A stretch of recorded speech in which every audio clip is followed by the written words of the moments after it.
계시지요. 그리고 시청자 여러분, 가끔씩 저희가 옵니다. 한 사흘 전에 3일 연속 방송도 있었고 이틀 정도 쉬다가 오늘 또 하는 것 같죠? 여기는 어디냐? 서울 도심. 요 뒤편이 광화문 담벼락입니다. 경복궁 담벼락. 광화문에서 담벼락이 있나 했어요. 네, 제가 좀 지금 정신이 혼미한 상태입니다. 제 탓입니다. 네. 제 탓입니다. 저희가 왜 여기서 이 시간에 이러고 있느냐? 지금 대략 10시 4분. 11시 4분 모두가 꿈나라에 들어야 될 시간인데 상황이 심상치 않지 않습니까? 원래 우리는 3월 7일 지난주 금요일에 간절하게 기다리던 소식이 헌법재판소가 윤석열 탄핵 심판 선고 기일을 잡았다.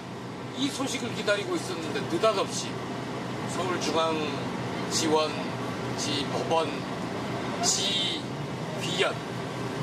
판사가 아주 흉악한 결정을 내려버렸죠. 구속 취소 결정을 내려버리는 바람에 나라가 뒤집어졌습니다. 모두가 깜짝 놀라고 12월 3일 비상기업이 선포되던 날 그날의 공포심이 다시 나오고 그래도 검찰이 즉시 항고를 하겠지. 그러면 최소한 일주일 정도는 더 갈 줄 알았는데 이놈들이 그냥 확 검찰총장 이름이 뭐죠? 심우정. 이제 그런 것도 생각났네. 심우정 검찰총장이 특별수사본부는 즉시 항고를 해야 된다라고 수사팀은 주장을 했으나 심우정 검찰총장 및 대검 수뇌부들이 만장일치로 거짓말까지 해가면서 위헌 가능성이 있다 해서 구속 취소를 해버리는 바람에 그저께 만면의 얼굴을 미소를 짓고 마치 무죄 선고를 받고 방면되는 듯이 당당한 태도로 지지자들 앞에 손도 흔들고 그런 꼴을 보게 됐습니다. 그러면서 시민들이 광화문으로 다시 모이고 안 되겠다. 우리도 나가자. 그런데 나가도 되느냐? 한 번 나가면 언제까지 있어야 되느냐? 이런 의견도 있었는데 바로 이분 조국 전 대표 뒤를 이어서 조국 혁신당을 이끌고 계신 김선민 대표 권한대행께서 니들 안 나가면 나라도 나갈래.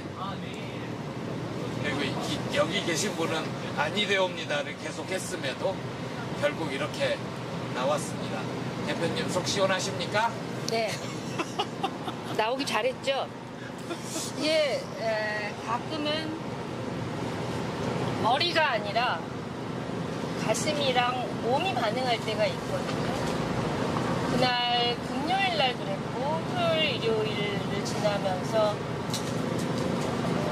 아침에 딱 일어났는데 그 모든 이론과 무관하게 이거는 시민과 함께 해야 된다는 생각이 들었습니다. 근데 제가 어제 말씀을 드렸죠? 그제 저녁부터 하셨습니다. 네, 아니 그저께 저녁은 그냥 이건 뭐 함께 해야 하는 거 아닌가 이 정도였고 어제 아침에 일어났는데 그렇네요. 어제 아침에. 어제 아침에 일찍. 제가 일어나자마자 몇 분한테 일어났으면 전화 좀 하자. 일어났다고. 그래서 이건 나가야 하는 것 같다.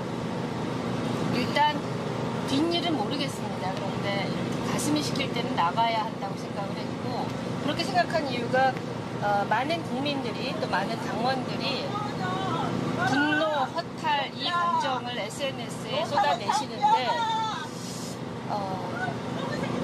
우선 직접 얼굴을 맞대고 이야기를 나눠야 했다는 그런 감정적인 반응 하나 또 하나는 아무리 생각해봐도 마지막 힘을 다해야겠다. 내가 할 수 있는 게 무엇인가 하는 생각을 해봤습니다. 내가 할 수 있는 게 별로 없더라고요. 그렇게 원내에서 할 수 있는 것도 그리 많지 않고 그렇다면 광장의 힘을 모으자라고 생각을 했죠. 그런데 그래서 제가 어제가 야5당 원탁회의 대표자회의 한 날이죠. 예. 거기서 제안을 했어요. 우선은 공동 천막을 치자고 제안을 했습니다만 실무적으로 논의를 하기 시작하니까 좀 덕후덕거리고 그래서 이거는 그러면 우리 혼자 무조건 쳐야겠다.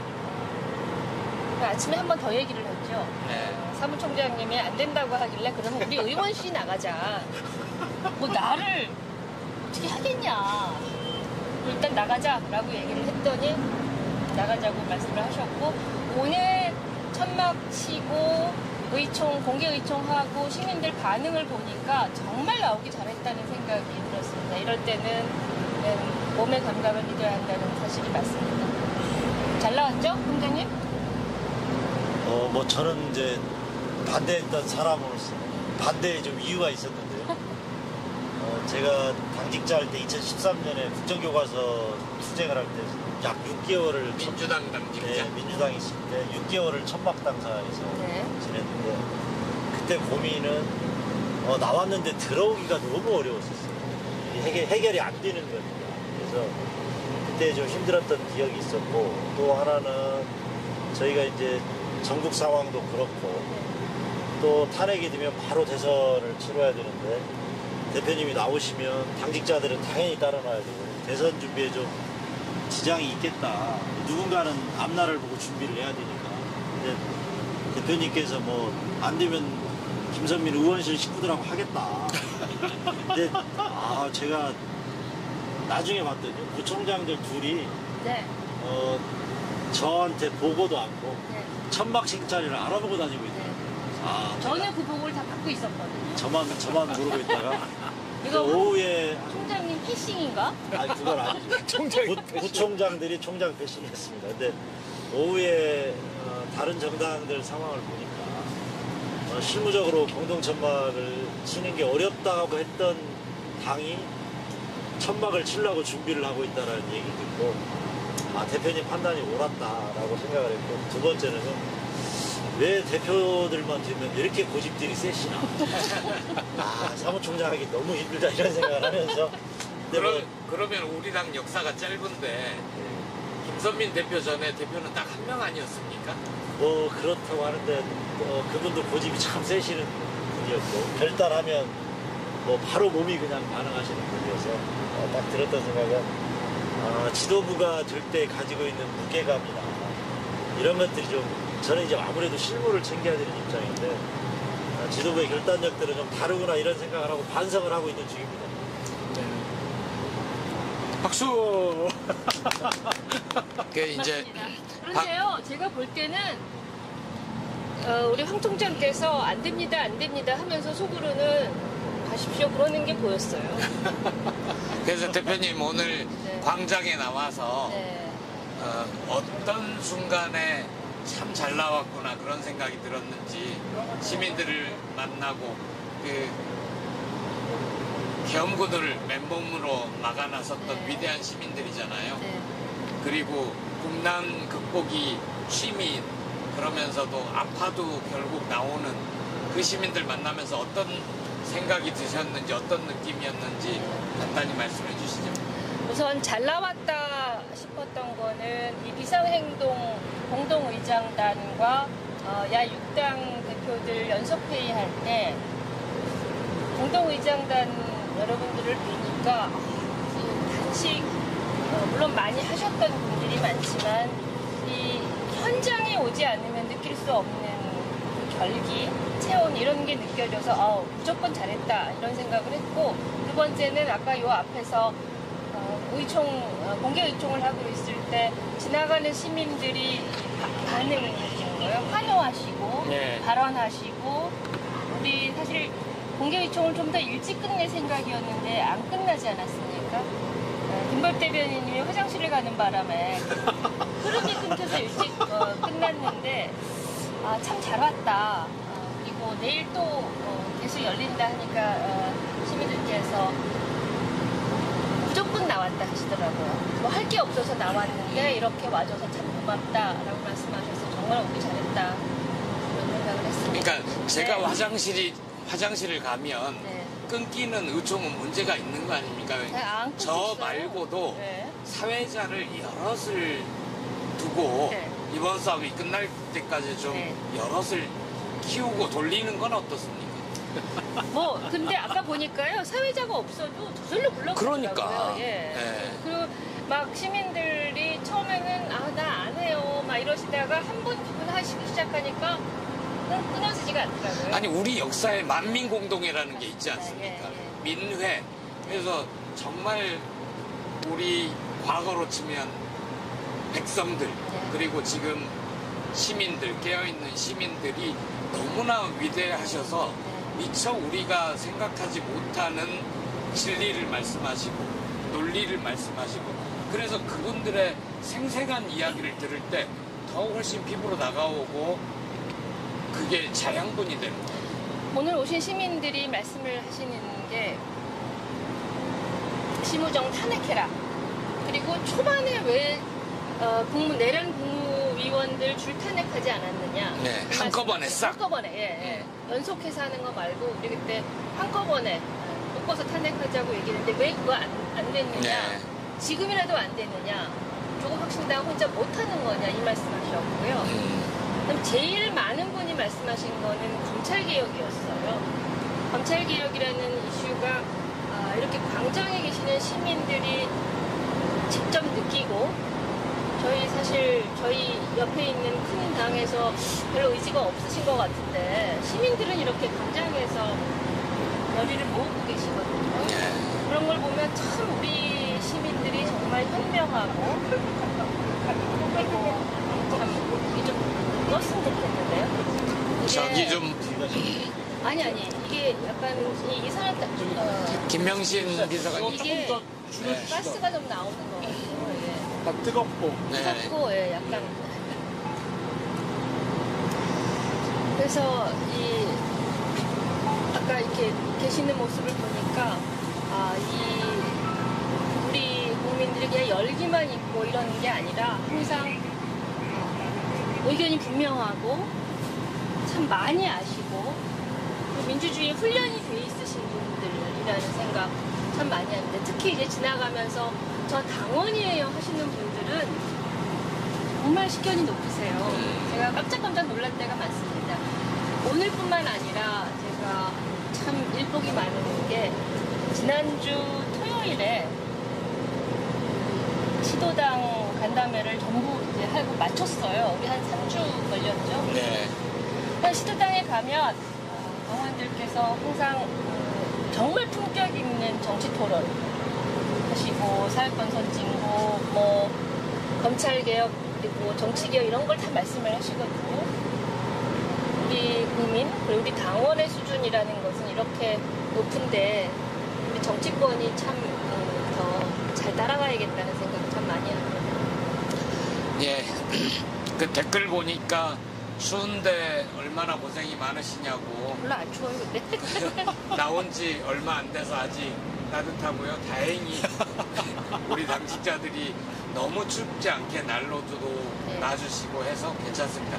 저는 대표님이 네. 광장에 나와서 빨리 텐트를 치자라고 말씀을 하실 때 꼭 그 얘기를 앞에 붙이시더라고요. 조국 대표라면 어땠을까? 네. 네. 조국 대표라면 가장 누구보다 먼저 나가자고 했을 거고 아무도 딴소리 안 했을 거 아니냐 괄호치고 그 얘기가 있었던 거 아닙니까? 그거는 아니었고요. 그때 그거를 물음을 던졌을 때는 네.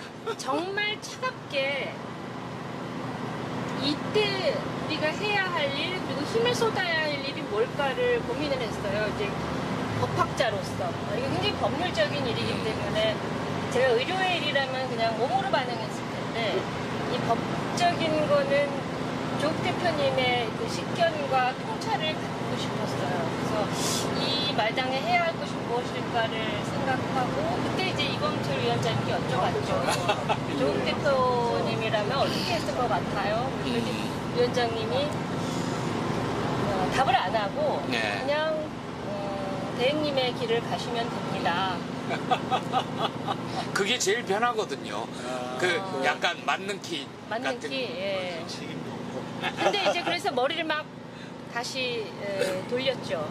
할 수 있는 게 뭔가, 그리고 정리해 주시는 것, 법률적인 것, 그다음에 법원에서 할 것, 법원에 요구할 것, 현재 요구할 것. 그런데 그때 제가 서상범 위원장님께도 들었고 다른 소추인단, 대리인단께도 연락을 해서 들어봤는데 현재 지나치게 보수적인 의견만 전달되고 있다. 네. 탄핵을 찬성하는 분들은 너무 점잖다. 의견을 적극적으로 말하지 않는다. 이게 좀 필요할 것 같다 말씀을 하셔서 그런 방법이 뭘까? 그냥 통상적으로 여의도에서 하듯이 메시지 내는 것, 이거는 하루 이틀이면 반복되는 이야기이고 그때는 결집해서 보여줘야겠다. 2017년의 경험을 다시 생각을 했죠. 더 많이 모여야 한다. 선거기일 결정되면 100만, 150만 이렇게 와야 된다고 생각을 했고, 그러기 위해서는 마지막 남아있는 우리의 힘을 다 끌어야 된다. 그리고 우리 당원들이 모여야 된다고 생각했어요. 하나 더 말씀드릴 게 있어요. 제가 이 질문을 하게 된 것, 계속 나가자고 이야기를 하게 된 거는 지금 이제 저한테 그 이야기를 보내주신 당원님들은 다 아실 텐데, 제가 이제 페이스북이나 이런 데 메시지를 내니까, 우리는 어디든지 갈 준비가 되어 있으니 말만 해라. 어디든지 가겠다. 이렇게 말씀하시는 당원들이 많았고, 우리 당은, 이제 그분들은 제가 잘 아는 분들이고, 조금 더, 거리 있으신 분들은 우리 당은 뭐 하냐. 왜, 쇄빙선이라며, 왜 아무것도 안 하냐. 이렇게 말씀하시는 분들이 계셔서 용기를 얻었죠. 네, 저기 마이크 오늘- 들고 계신 분이 마이크 들고 있으라고 부른 게 아니라 독일 병정입니다. 네, 아마 오늘? 저희들보다는 조금 덜 얼굴이 알려져 있을 수 있을 것 같아서 소개를 드리면 그 쓰리샷. 탄탄대로라고 하시죠. 탄탄대로. 탄핵을 넘어 더 탄탄한 대한민국으로 이거를 총괄하고 있는 총괄 간사시고요. 그리고 변호사인 덕분에 저도 못 가는 조국 전 대표 변호인 접견을 하는 특권을 누리고 있는 특권.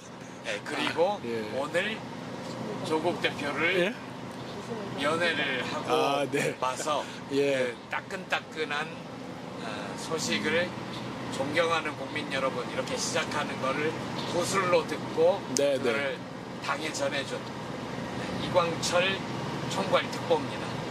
조국 전 대표의 근황 그리고 오늘 어떤 말씀을 해주셨는지 소개 좀 해주세요. 작년 12월 16일 날 조국 전 대표께서 대법원에 형이 확정되어서 입감이 좀 되셨고, 이제 그때부터 저희 이 당의 법률가들이 이제 지금 조국 대표께서 이번에 소위 말하는 유재수 감찰 사건은 형이 확정되었고요. 이제 그래서 그것은 기결이 되었고, 그런데 지금 수사가 진행 중인 건이 2건이 있습니다.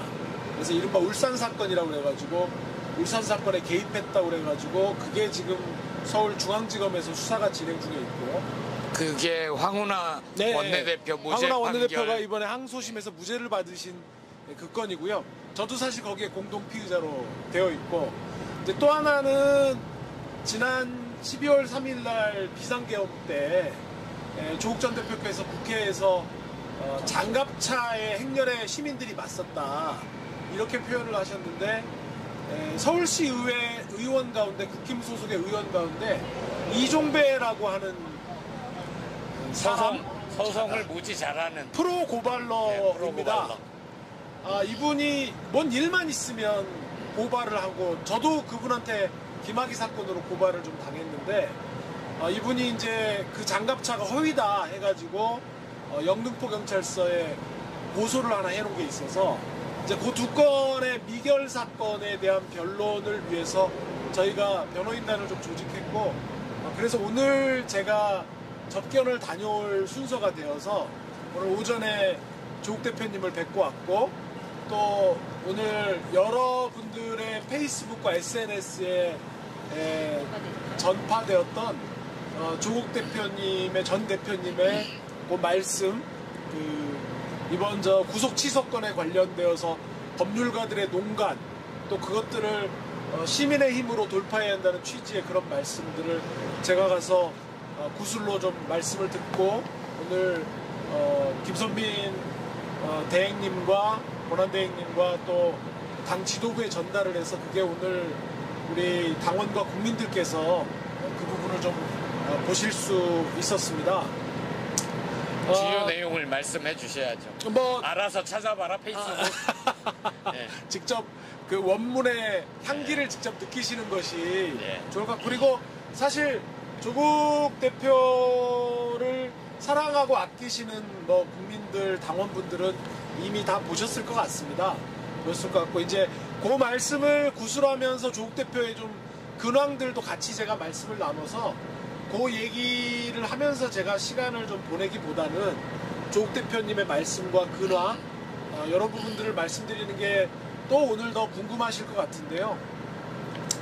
일단 조국 전 대표님의 말씀은 때로는 국회의 시간, 또 때로는 또 전문가의 시간들이 필요하지만, 어떤 경우에는 광장의 시간, 또 국민들의 시간, 시민들의 시간이 필요할 때가 있다.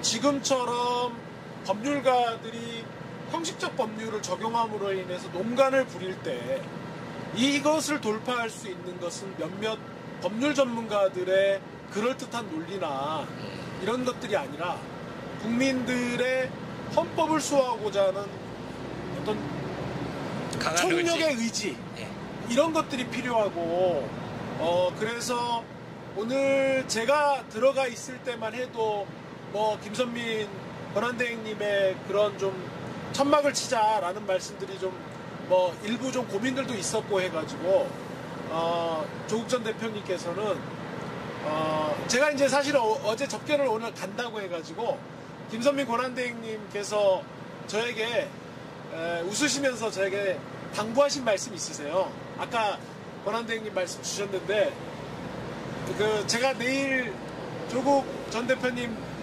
접견을 갑니다. 혹시 뭐 전하실 말씀이 있으시면 전하겠습니다 했더니, 지금 이 자리에 조국이 있다면 뭘 할 건지 한번 물어보고 와라. 그래서 제가 오늘 접견을 가서 김선민 권한대행님께서 조국혁신당을 이렇게 이끌고 당원들과 국민들과 함께 이 난국을 돌파하시는데 조국이 지금 있다면 어떻게 할 것인지 무척 고심이 많이 되신답니다. 그랬더니 조국 전 대표께서 하시는 말씀이, TV와 여러 가지 매체들을 통해서 김선민 권한대행님의 모습을 보고 있다. 100분 토론도 보셨고 너무 잘하고 계시더라. 김선민 권한대행이 옳다고 믿는 바, 생각하는 바, 이것이 조국혁신당이 나아가야 될 길이라고 생각하는 바를 흔들림 없이 하시면 된다. 당원과 국민들은 그러한 김선민 권한대행님의 지도를 믿고 따를 것이다. 그 길로만 가시면 된다고 생각한다. 감옥에 갇혀있는, 이제는 법적으로 당원의 자격조차 없는 내가 당에 대해서 이러쿵저러쿵 하는 것은 김선민 권한대행님에 대한 예의도 아니고, 저 같으면 거기까지 딱 듣고, 그래서 텐트 쳐요 말아요. 이렇게 한마디. 김선민 권한대행님이 하자고 하는 대로 해라. 그러니까 쳐요 말아요. 하여튼 그래서 우리 모든 조국혁신당의 당원과 또 조국혁신당을 또 지지하고 또 사랑하시는 모든 국민들께서 김선민 권한대행님의 그런 지도와 리더십을 따라주시고 또 박수 쳐주시고 김선민 권한대행님께 힘을 주시고 그래 주시기를 새삼 조국 대표님께서 당부하셨습니다. 네. 여기 그 유튜브에 보시는 시청자, 당원분들께서 조국 대표님 건강이 어떤지가 가장 궁금한가 봐요. 그거를 물어봤다는. 제가 할 말이 있어요. 네. 제가 면회 갔을 때는 살짝쿵 얄미울 정도로 건강하잖아요. 아니 그래서 제가 그 전에 편지로 대표님 저한테 미안해 하셔야 됩니다. 네. 뭐 전생에 제가 무슨 빚을 졌길래 그랬더니 미안하다 하시더라고요. 그래서 조금 용서가 됐습니다. 근데 지금 조국 대표님 총선 때 살이 빠졌다가 원내 이제 등원해서 살이 다시 쪘는데 다시 이제 운동 열심히 해서 빠지고 잠 많이 자고 술 안 먹고 운동하고 스트레스 덜 받고 그래서 건강은 너무 좋은 것 같아요. 네. 여성들이 하는 말로 피부가 좋아졌어요. 제가 이제 정기적으로 접견을 좀 가니까 한 번은 여쭤봤습니다. 지금 저 빵 생활이 어떠시냐. 예. 그랬더니 이제 교도소는 특히 기결수들은 거기가 이제 사는 공간이잖아요.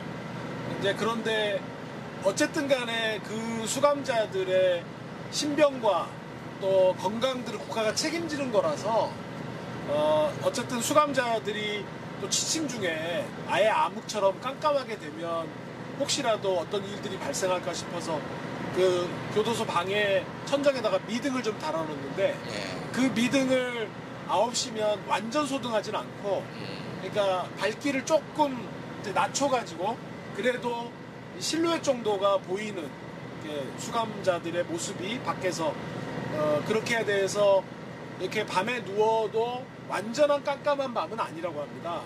이제 그러다 보니까 조금 숙면에 들기는 어렵지만 그래도 생활이 규칙적이어서 이제 잠이 좀 들고 그게 아마 새벽 5시쯤 되면 또 이렇게 등이 좀 환해지고 아마 그러는 것 같더라고요. 그래서 새벽 5시쯤 눈을 떠서 그 조금 밝아진 미등에 책을 읽기는 어렵고 그 아침 시간에 편지도 좀 쓰고 그렇게 해서 하루를 또 맞이하고 또 책 읽고 또 신문이나 방송 보고 또 우리 김선민 권한대행님 나오면 또 이렇게 쫑긋해서 보고 그래서 김선민 권한대행님에 대해서 이루 말로 할 수 없는 죄송함과 감사함을 여러 차례 말씀하시고 좀 숙연해지시나 봐요. 본인이 조국혁신당을 창당하고 국민 690만 국민들께서 모아주신 뜻을 가지고 3년은 너무 길다라는 구호를 실현하셨는데 이제 자기가 거기까지 해놓고 또 국가에 확정된 형에 따라 수감되어 있는데 그 뒤를 김선민 권한대행님께서 이끌고 가시는 모습을 보면 얼마나 힘이 드실지 본인이 너무나 잘 아시니까 너무나 죄송하고 너무나 감사하고 그래서 사랑하는 조국혁신당의 당원 모두가 김선민 권한대행님을 지지하고 격려하고 그 지도를 따라달라 이런 말씀을 누차에 걸쳐서 당부하시고 김선민 대행님께도 꼭 말씀을 전해달라 이러셔서 저도 항상 권한대행님을 뵈면 저도 당원의 한 사람으로서 너무 마음이 아프기도 하고 감사하기도 하고 오늘 같은 이런 결단을 내려주셔서 또 이 길을 이 밤에 지나는 국민들께서 조국혁신당의 천막과 당원을 이 당기를 보면서 윤석열 탄핵에 대한 또 안심을 또 하시게 될 수 있을 것 같아서 저도 국민이자 당원의 한 사람으로서 권한대행님께 깊은 감사의 마음을 갖고 있습니다. 그 말씀하시니까 옛날 생각이 나네요.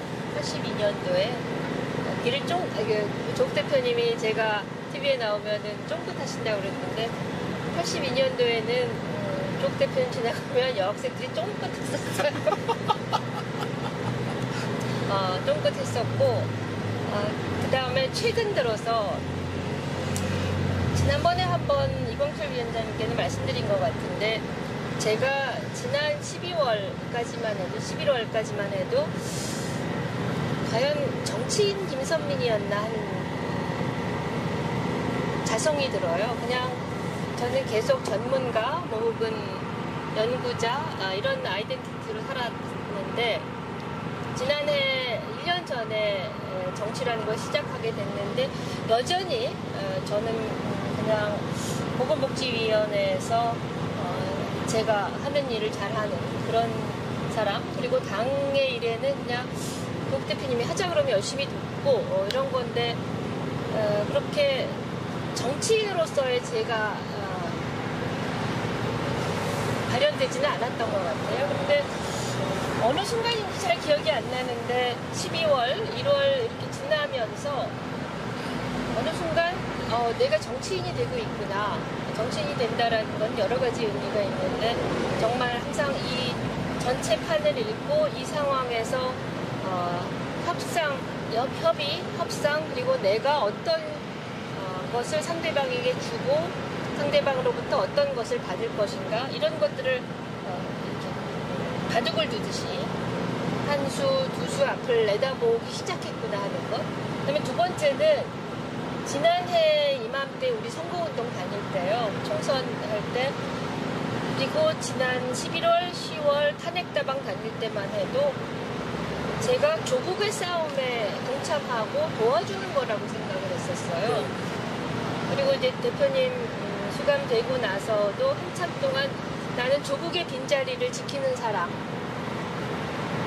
이제 오늘 조국 대표님이라면 어떻게 할까 생각하는 건 이제 헌법학자로서 어떻게 생각할까 하는 거였고 한 1월, 12월 말까지는 조국 대표라면 지금 상황에서 어떻게 할까 생각했는데 어느 순간 그 생각을 안 하더라고요. 이건 내 싸움이야. 어찌됐건 지금 내가 해야 할 일이 있고 내가 당을 대표 권한대행을 맡아서 당을 지키고 당원들과 함께하고 지금 정치적 국면을 이어나가는 거는 그 누구도 할 수 없는 내가 해야 하는 일이 있고 내가 판단해야 하는 일이 있고 그건 내 방식으로 해야 돼. 그런 생각이 들면서 그런 어떤 원망 뭐 혹은 이런 것도 이제 좀 옅어지는 것 같고 나는 당을 지키겠다. 김선민이 할 수 있는 조국혁신당 지키기가 있겠죠. 그리고 제가 그러고 나서 제가 생각을 해보니까 잘하는 게 많아요. 저는 이렇게 쌓는 일보다 지키는 일을 참 잘합니다. 그리고 잘 버팁니다. 예, 댓글 하나 소개하고 네. 가겠습니다. 인생은 소주님, 탄핵될 때까지 날 새면서 라이브 계속 하시는 건가요? 아니요. 황 총장님, 단식 투쟁하세요. 안 됩니다. 투쟁 응원할게요. 아니. 다른 사람은 다 단식해도 황 총장님은 단식하면 안 됩니다. 안 됩니다. 절대 안 그럼 됩니다. 저는요? 안 됩니다. 여기 계신 분들은 하면 안 돼요. 하면 내가 해요. 이분 안 됩니다. 이분 아는 분입니까? 저 모르겠어요. 대표님 안 됩니다. 제가 당황하고 있었습니다, 네. 지금. 단식 투쟁 하면 안 되는 이유에 네. 대해서 말씀해 주십시오. 뭐 단식 투쟁을 하면 안 되는 이유는 없는데 제가 원래 먹는 걸 적게 먹습니다. 특히나 우리 김선민 대행님 이제 옆에서 보면서 참 어려운 짐을 맡기고 조국 대표님이 떠나가셨구나. 떠나가셨다 그러면 안 돌아오실 것 같아요. 잠깐 가셨는데 근데 너무 힘들어하시고 어떻게 보면 아까 말씀하셨지만 그동안에는 보건복지위원 김선민 의원에서 어떻게 보면 정치인 김선민으로 변해가는 과정인데 저는 정치를 오래 해온 사람으로서 보면 정말 어려운 시기에 또 어려운 환경에서 대표를 맡으셔서 고생하시는 게 너무 그래서 저도 저절로 지금 뭐 거의 뭐 야근 그다음에 저는 이렇게 먹는 걸로 스트레스를 푸는 게 아니고 스트레스를 안 먹는 걸로 푸는 사람이라서 뭐 실제 시간도 좀 별로 없고 그래서 단식이 어렵다면 단식이 어렵지는 않을 것 같아요. 워낙 뭐 잘 안 먹긴 하는데 지금은 체력적으로 제가 버텨야 될 시간이다 이런 생각하고 악으로 깡으로 버티겠다는 생각으로 지금 버티고 있는 중입니다. 그래서 저기- 단식을 하면 좀 힘들 것 같습니다. 덤덤희님이 써주셨는데요. 단식 반대 누구 좋으라고. 아니, 윤은주님이 단식하지 마시고 식사 잘하시고 힘내주세요. 단식은 안 됩니다.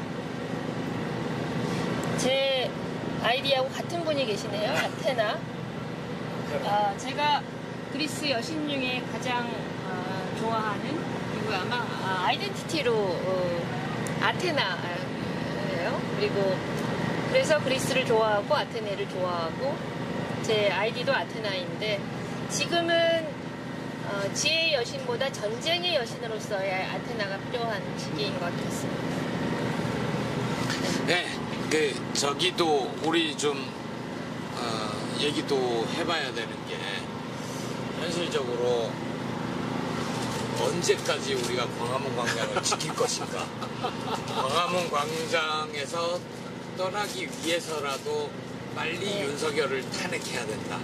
그래서 조국혁신당 오늘 의원들하고 같이 헌법재판소 앞에 갔었어요.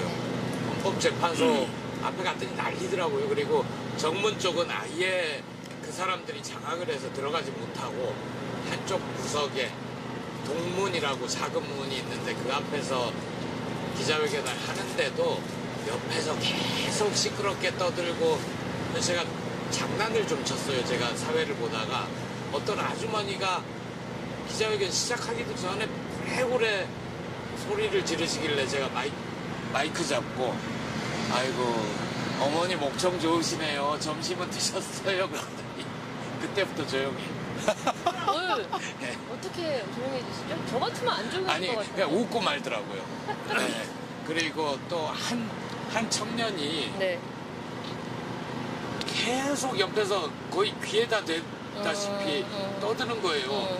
고함을 지르면서 노무현은 살아있다. 예? 노무현은 살아있다. 그러니까 음모론의 일종인데, 그래서 제가 기자회견 중만 아니었으면 마이크 들고, 맞습니다. 그분은 살아있습니다. 제 가슴 속에 살아계십니다. 이 얘기를 하고 싶었는데 그때는 기자회견 중이어서 좀 참았고요. 그래서 누가 먼저 대답하실래요? 우리 언제 탄핵하는 겁니까? 윤석열 언제 탄핵? 헌재가 언제 주문 피청구인 대통령 윤석열을 파면한다. 예. 그거 언제 들을 수 있습니까? 지금 많은 법조인들이 말씀하시는 거는 이번 주 금요일 14일 말씀하시죠. 그런데 저는 이제 그거는 이광철 위원장님께서 설명해 주실 거고, 지금은 그런 거 재고 따질 때가 아니라고 생각합니다.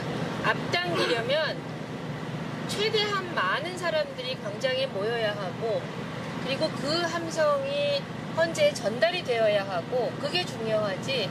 지금 하루 이틀 날짜가 언제냐, 언제까지 우리가 있을 수 있느냐 하는 거를 따져서는 답이 안 나올 것 같아요. 지금 아까 역사 교과서 말씀을 하셨는데 그때하고 지금하고는 상황이 다르죠.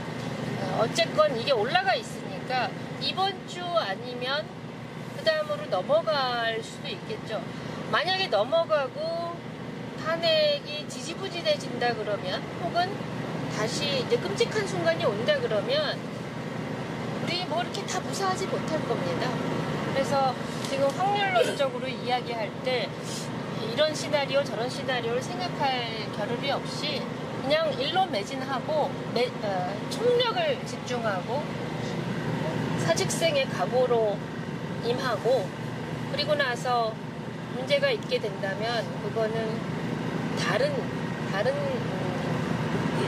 지금 뭐 여기서 천막 치는 게 편안하죠. 그래서 천막 쳐서 조금이라도 앞당길 수 있다면 그거는 뭐 100번 1000번 쳐서 마땅하다고 생각하고, 우리가 치면 한 분이라도 더 오실 거 아니에요? 그 힘을 모아야죠. 제가 좀 말씀을 좀 드리겠습니다. 제가 이제 사실 금요일 날 구속 취소가 나오기 전까지는 저도 제 주변의 법률가들은 8대 0이라고 다 누구나가 예상을 했습니다. 적어도 헌법을 공부한 법률가라면 병력을 동원해서 국회를 침탈하고 본회의장의 병력의 힘으로 의원들을 끌어내라고 하고 또 비상입법기구를 만들겠다. 이거를 누구도 용납하지 않습니다. 이거는 진보나 보수, 좌우의 문제가 아니거든요. 그래서 저도 주위에서 법률을 공부하지 않은 분들이 야 어떻게 될 것 같아? 그랬을 때는 걱정하지 마라. 8대 0이다. 그렇게 자신 있게 얘기했습니다. 네. 그런데 금요일날 심우정의 그 농간 지기현의 그 기이한 판결과 심우정의 즉시항고 포기를 보면서 아, 그 어떤 것도 믿어서는 안 되겠구나.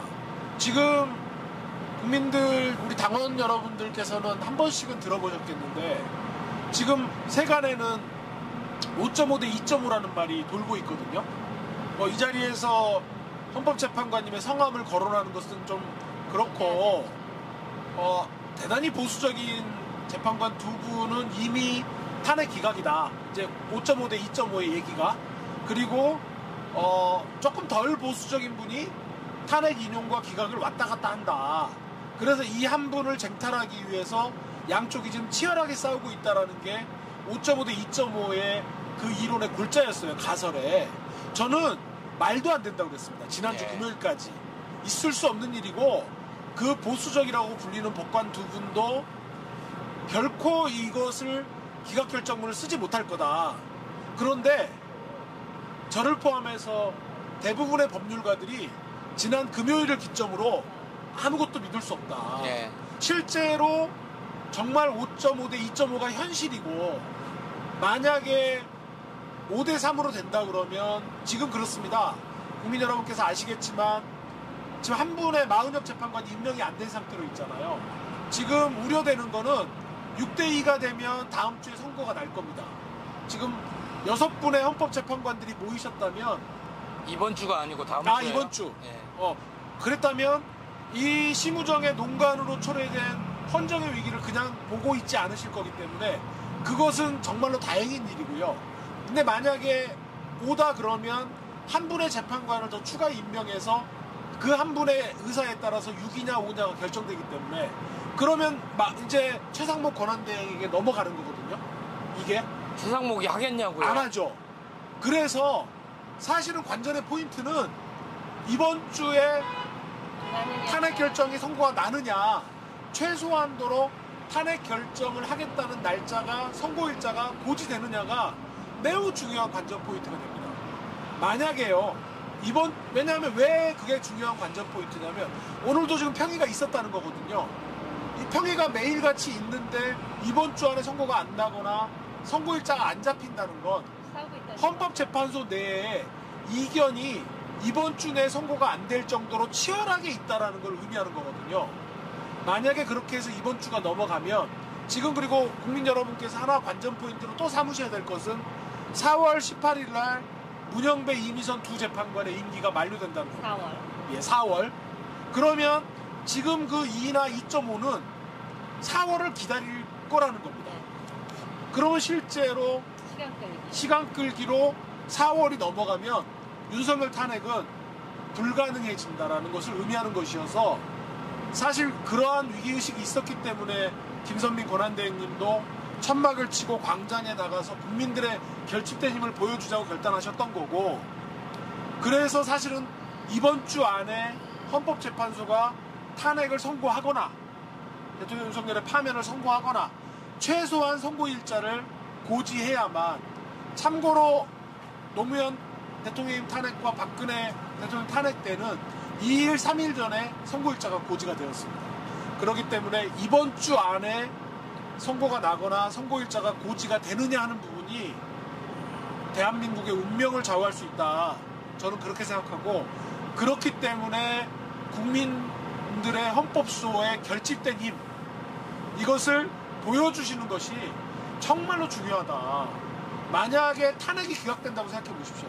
국회를 병력으로 침탈하고 국회의원들을 끌어내고 많은 사람들을 수고해서 백령도 앞에 가져다가 북한군의 5인 사살을 유도해서 죽음에 이르게 하려고 했던 획책했던 무리들이 다시 돌아온다는 거거든요. 그것은 대한민국 민주주의의 파괴를 의미한다 이렇게 생각하기 때문에 저희 조국혁신당의 깃발로 모여주셔서 결집된 힘을 보여주셔야 된다. 저는 그렇게 생각하고 있습니다. 저는 뭐 이번 일주일이 대한민국 향후 100년, 200년을 좌우할 겁니다. 시민 여러분들이 함께 해주셔야 될 것 같습니다. 저희가 앞에 서서 싸우겠습니다. 네, 뭐 희망회로? 아니 뭐 제 희망회로를 제가 돌렸던 거는요.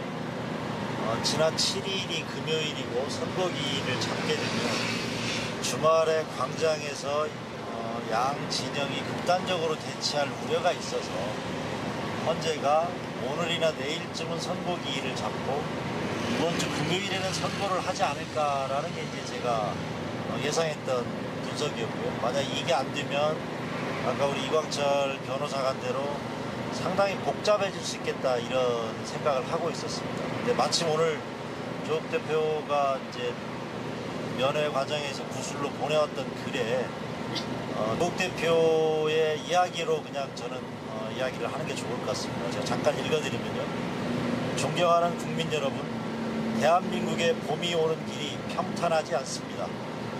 내란을 격퇴시켰던 국민께서 다시 용기 있는 행동을 해주셔야 합니다. 끝날 때까지는 끝나지 않습니다. 결국 우리는 이길 것입니다. 조국 올림 이렇게 보내오셨습니다. 지금은 저희한테 필요한 것은 광장에 모여서 윤석열 탄핵을 원하는 국민의 목소리가 헌재까지 전달될 수 있도록 헌법재판관들이 좀 더 용기를 가지고 합리적이고 법률에 의해서 선고를 할 수 있도록 힘을 좀 실어주는 게 필요하지 않을까 싶습니다. 우리 이광철 특보님 오셨으니 제가 질문을 하나 드리려고. 네. 오늘 헌법재판소에서 공지라는 게 하나 나왔어요. 저희가 기다리는 공지는 이 공지가 아니라 우리는 언제 선고하겠습니다. 선고기일 지정하는 공지를 기다리고 있는데 네. 다른 공지 내용이 어떤 거냐면 두 가지여서 읽어보겠습니다. 첫 번째, 재판부 평의의 내용, 안건, 진행 단계, 시작 및 종료 여부, 시간, 장소 모두 비공개 대상에 포함됩니다. 현재 수시로 이루어지고 있다는 것, 즉 평의가 수시로 이루어지고 있다는 얘기죠. 그것 외의 확인은 불가합니다.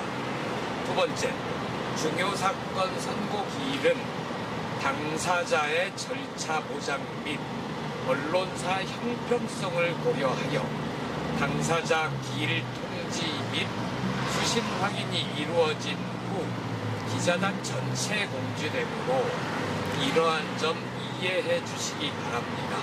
이렇게 나왔거든요. 네. 그러니까 헌법재판소에서 이런 공지가 일반적인 건지 한번 궁금하고요. 이 기자단한테 평의는 수시로 이루어지고 있다. 어떤 정보도 허위로 돌아다니는 거 믿지 말라는 얘기 같고 1번은. 두 번째는 기자단 전체에 공지된다. 특정 언론사에만 이렇게 하지 않는다.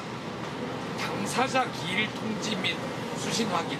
이건 뭡니까? 윤석열이 당사자가 되나요? 변호인단이 당사자가 되나요? 일단 재판에서 당사자는 쉽게 말하면 원고피고 기사소송 같은 경우에 그래서 헌법재판소 지금 탄핵 사건에서는 청구인과 피청구인이 당사자이니까요. 그걸 말씀드리는 것 같고 지금 이 공지가 일반적이라고 보기는 어렵죠. 모든 사건에서 이렇게까지 얘기하는 것은 아니니까 이제 그러면 어떤 이유에서 했을까? 우선 짚어볼 수 있는 것은 이제 그만큼 치열한 취재 경쟁을 통해서 뭔가 좀 단독 보도 또 뭔가 누군가가 추측성으로 헌재 관계자가 보도한 것들이 일파만파가 될 이제 그런 것들을 우려했다고 보는 게 우선은 평면적이고 원론적일 것 같고요. 이제 두 번째는 그 물밑에서 이제 어쨌든 구구한 억측들이 있는 거잖아요. 평의가 왜 이렇게 오래되지? 왜냐하면 이런 사건들이 있으면 전 국민이 법학자가 되고 변호사가 됩니다. 그러니 탄핵 사건에 대해서 뭐 노무현 대통령 사례라든지 박근혜 대통령 탄핵 결정문도 찾아보고 하니 평의가 무엇인지도 웬만하면 알 거고. 그러니 왜 이렇게 평의가 길어지지? 쟁점도 그렇게 많지 않다는데 여기에 대한 나름의 헌법재판소가 국민들께 내놓은 뭔가 답인 것 같고요. 다만 뭐 지금 김보엽 대변인께서 읽으신 문장들을 보면 결론에 어떤 것을 눈치챌 만한 문구는 없는 거잖아요. 그렇죠, 그렇죠. 혹시 당사자에게 통보된 이후에 했다는 건 당사자에게 보냈다는 얘기는 그렇지는 아니나요? 않습니다. 예, 그렇지는 않고 지금 뭐 예전의 사례를 보면 아까도 말씀드렸다시피 사흘 전 이틀 전에 이렇게 공지가 된 전례에 비추어서 그런 것들이 있다고 하면 누구에게 단독으로 흘리거나 그러지 않을 테니 취재는 그만 들어와도 좋다 뭐 이런 뜻도 포함되어 있는 걸로 봐서 그런 것은 아닌 것 같고요. 다만 저는 이제 아까도 말씀드렸듯이 내부에서 실제로 그러니까 이런 겁니다. 탄핵에 이르게 되었을 때는 두 가지 요건이 필요한데요. 첫 번째는 헌법 위반 또는 그러니까 대통령이 직무를 행함에 있어서 헌법 또는 법률 위반이 있어야 합니다. 둘째는 그 헌법과 법률 위반이 대통령의 직책을 빼앗을 정도로 중대해야 합니다. 왜냐하면 대통령의 직책이라고 하는 것은 국민이 직접 선출한 거잖아요. 바로 국민이 직접 나라를 통치하도록 부여한 신뢰를 중간에 거두어도 좋을 만큼의 중대한 헌법 위반과 법률 위반이 있어야 하거든요.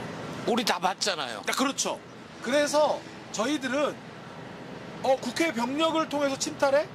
지금 헌법이나 개헌법에 계엄령을 비상계엄을 발동하더라도 국회의 권한을 정지할 수 없고 국회로에게 바로 즉시 통지해서 계엄 해제 의결을 할 수 있도록 해야 된다는 점을 비추어 보면 저희들은 중대성에 아무 의문이 없는데 이 법률 기술자 분들이 혹시 현재 계시다면 이분들은 그러시는 것 같아요. 헌법과 법률 위반까지는 부인하기는 어렵고 다만 실제로 다만 몇 시간 만에 끝났고 누구 하나 다친 사람 없고 그렇죠. 네. 그러니 실제로 대통령이 그러한 비상계엄을 함에 있어서 내심에 뭔가 절박한 동기는 있었고 뭐 이런 식의 지금 말장난들을 준비하는 거 아닌가. 그러니까 그런 식의 말장난으로 중대성을 부인하는 것이 아닌가 하는 생각이 좀 듭니다. 그렇기 때문에 거듭 말씀드리지만 오늘 헌법재판소가 이렇게 공지라는 것들을 했다는 것 자체는 국민들이 갖고 있는 이 사건에 대한 엄청난 관심을 헌재가 이례적으로 선고 날짜를 알리는 것도 아닌데도 불구하고 이렇게 공지를 할 정도로 과중한 부담을 갖고 있다는 걸 의미하는 거잖아요.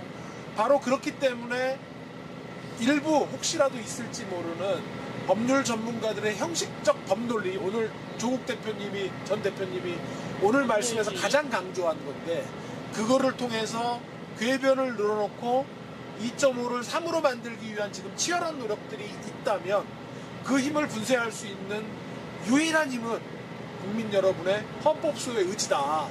그리고 그 맨 앞에 김선민 권한대행님께서 서 있을 것이다. 거기로 힘을 모아주시라. 그래서 지금 2.5를 2로 만들고 6으로 만들어서 이번 주 안에 6대2로 결판을 내야 한다. 할 때요? 할 때요? 아니 그러니까 그렇게 말씀을 하시면 진짜 현재 5.5, 2.5 설이 상당히 설득력이 있는 것처럼 우리 국민들이 불안해 하실 수도 있어요. 아니 그러니까 상황은 냉정하게 그러니까 뭐 저희가 근거 없이 상황을 비관해서도 안 되지만 또 낙관해서도 안 된다. 그런데 제가 이렇게까지 말씀을 드리는 것은 확인된 것은 아니지만 평일을 수차례 했다. 지금 오늘 공지에도 나와 있지만 그런데도 불구하고 아직 선고 날짜를 못 잡고 있다. 결심일로부터 오늘이 딱 정확하게 11, 12, 13일째입니다. 오늘 지금 12시가 다 되면 14일째거든요. 근데 지금 그 노무현 대통령이나 박근혜 대통령 탄핵은 이미 선고가 났었어야 돼요. 그때에 비추어 보면 그래서 다 13일인가 14일 만에 다 났거든요. 11일, 14일이죠. 네. 그렇기 때문에 우리가 상황을 제가 국민 여러분께 불안을 조성해 드렸다면 죄송한 것이지만 우리가 상황을 불필요하게 비관할 필요도 없지만 지금은 낙관할 상황이 아닌 것만은 분명하다. 네. 그러니까 우리 김선민 권한대행님도 천막을 쳐야겠다는 결단을 내리신 거고요. 그러니까 그 관측은 평이가 길어지고 있다. 네. 그래서 불안하다. 5.5 대 2.5 얘기가 나오는데 치열한 전쟁 중 아니냐. 그런 논리 구조인 것 같아요. 저는 이제 직업 특성상 대변인을 하다 보니까 언론사 기자들 다수를 만나는데 별 얘기가 다 나옵니다. 어느 언론사 법조팀에서는 이렇게 본다. 어느 언론사 법조팀은 이렇게 얘기를 했다더라. 그래서 아마 오늘 이미 받아보신 분들도 있고 내일 모레 이때쯤에는 바로 치고 그런 글들이 뭐 몇 대 몇이다더라 온갖 얘기들이 많이 나올 텐데 그런 거에 일단 휘둘리지 말고 예. 우리는 이긴다. 우리가 이기는 이유는 승리할 때까지 싸우니까.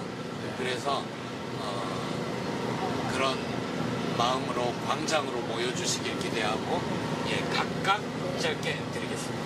뭐 지난 2017년 탄핵 때를 생각해 보시면 2017년 탄핵 때는 광장에 민주진영의 시민들이 모여 있었습니다. 그리고 그 열기가 현재까지 충분히 전달됐습니다. 근데 2025년에 지금은 보수 진영들이 훨씬 더 많이 나와 있죠. 최근에는. 근데 지금 이거를 우리가 역전시키자 이런 게 아니고요. 우리가 안심하고 있을 때는 아닌 것 같다. 보수 진영이 활성화되고 있어서 헌재에서 볼 때는 지금 헌재 주변은 완전히 보수 진영이 다 거의 점거한 상태고, 근데 우리 진영, 그러니까 민주 진영, 헌정 수호를 하겠다고 하는 조국혁신당을 비롯한 야당들 그리고 시민들의 열기가 헌재에 다시 전달되어야 될 때다 이렇게 생각할게요. 그래서 시민 여러분, 조국혁신당이 천막을 치고 광장으로 나왔지만 시민 여러분들도 좀 풀어졌던 마음을 좀 다잡으시고 광장으로 나와주시면 좋을 것 같습니다. 마지막으로 대표님이 인사하십시오. 시민 여러분 걱정 많으시죠? 그런데 오늘 집회에서 앞에서 발언을 하면서 본 희망을 봤습니다. 어제보다 훨씬 더 많은 시민들께서 오늘 함께 해주셨습니다. 얼마 남지 않았습니다. 며칠 동안이라도 광장에 모여주시고 헌재를 응원해주시고 헌재에 꽃과 편지를 보내주시고 헌법재판소 게시판에 들어가서 남겨주십시오. 김대중 대통령께서는 하다못해 담벼락에 욕이라도 쓰라 하셨습니다. 지금이 바로 그때입니다. 시민 여러분 함께 해주십시오. 예, 늦은 시간까지 조국 혁신단 당원 여러분 나는 빼먹으려고. 네. 주목하게 해주려고. 네네. 예. 댓글을 보니까 생방송에서 그런 얘기를 안 했으면 안 하는 게 좋겠다라고 하는 또 유튜브를 또 시청하시는 분의 또 이렇게 지적의 말씀도 있었습니다. 이제 아까도 말씀드렸다시피 이런 말씀이 국민들께 근거 없는 또 불안감을 또 드리는 것이라면 저부터도 좀 조심하고 그렇게 하겠습니다. 그런데 저 개인적으로 이 문제가 무슨 법률 전문가들이 편을 갈라서 좌우 진보 보수의 문제가 아니라고 그동안 생각해 왔는데, 사실 그만큼 저희 법률가들도 금요일에 구속 취소의 그 심우정의 망동은 그만큼 큰 충격이었다는 점을 다시 말씀드리고 싶고, 실제로 계엄군을 국회에 투입하고 국회의원을 끌어내라고 하는 사안을 법률 전문가들이 중대하지 않다라고 볼 수도 있겠다라는 점이 너무나 뼈저리게 다가와서 제가 그런 말씀을 드렸다는 점을 좀 시청하시는 우리 당원 또 국민들께서 좀 이해해 주시고 조금 절박해졌다, 저는 개인적으로 그런 말씀을 좀 다시 한번 드리고요. 하여튼 결집된 헌법 수호의 힘만이 이 위기를 돌파할 수 있다, 그런 말씀 다시 한번 좀 드리고 마치겠습니다. 예, 늦은 시간까지 우리는 그냥 괜찮은데 잠 못 주무시고 마음 졸이면서 조국혁신당 TV를 지켜봐 주신 시청자 여러분, 당원 여러분 정말 고맙습니다. 저희가 야외에서 발전기를 돌리다 보니까 평소에도 물론 저희 그 음질이 좋지는 않습니다. 전용 스튜디오가 있으면 깨끗할 텐데 저희가 최근 방송을 회의실에서 해가지고 안 좋긴 하지만 오늘은 발전기 소음이 더 들어갔습니다. 내일도 우리의 싸움은 계속됩니다. 내일 오후 2시에는 조국혁신당 의원들이 떼검 앞으로 몰려갈 겁니다. 그래서 심우정 나와 사퇴 안 하면 탄핵하고 말 거야 를 기자회견을 통해서 밝힐 예정이고요. 오후 6시부터는 이곳에서 4시부터 집회입니까? 아니, 집회는 아니고 예. 4시부터 이 조국혁신당 부스에서 조국혁신당 의원들을 만나실 수 있고요. 6시부터는 광화문 광장에서 집회가 있습니다. 지금 당장 끌어내자 탄핵 집회가 있으니까요. 많은 시민들 광화문 광장에서 뵙겠습니다. 내일 저희가 여력이 되면 다시 한번 또 이렇게 유튜브 방송으로 찾아뵙겠습니다. 다 같이 인사하고 끝내죠. 모두 인사. 안녕히 주무세요.